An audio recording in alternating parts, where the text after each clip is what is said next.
gâteau et vous allez laisser cuire entre 45 minutes et 1 heure.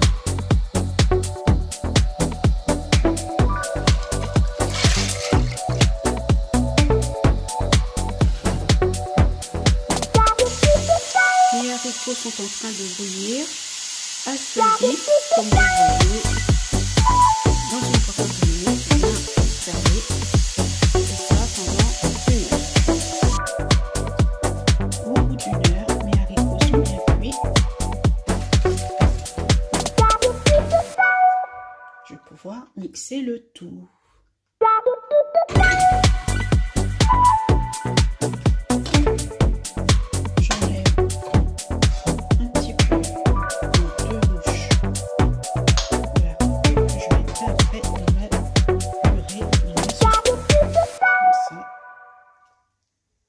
Voilà, je mets ça de côté.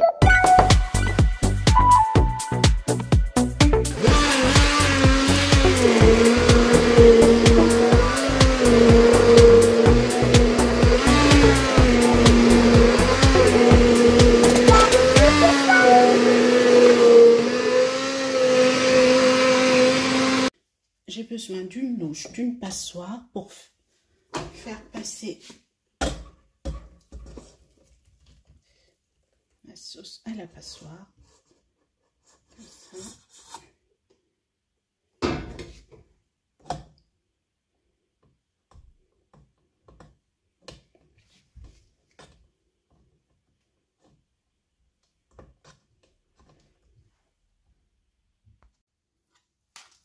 Ensuite, je rajoute un petit peu d'eau pour récupérer vraiment rien que la pulpe. Je peux rajouter un petit peu d'eau froide à la fin.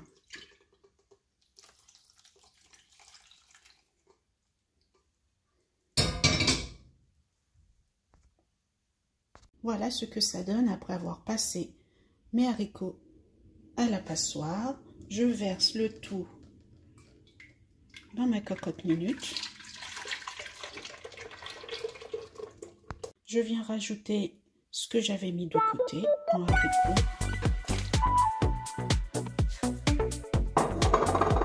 Ensuite, si j'ai du lait de coco, j'en mets un peu. Du coup, là, c'est du lait de coco.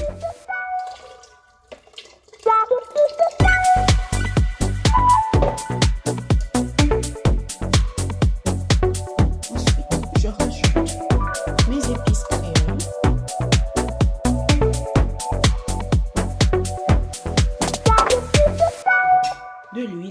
De l'huile d'olive de préférence.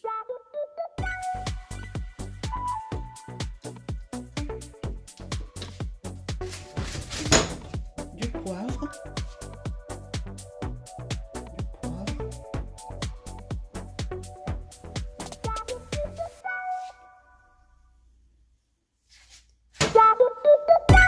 Du sel.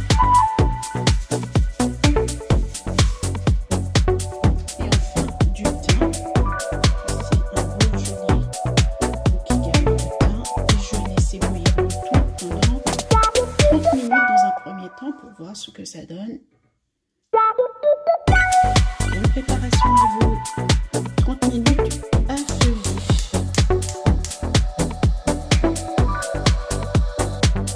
Avec la réaction de la noix de coco, vous voyez, votre sauce a tendance à faire un peu de mousse, à mousser un peu. Dans ce cas-là, vous pouvez baisser légèrement votre thermostat pour éviter que cela ne dégouline.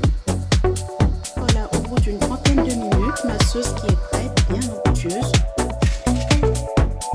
Surtout, pendant toute la durée de la cuisson, ne passez pas la louche, sinon votre sauce pois risque d'être un peu liquide.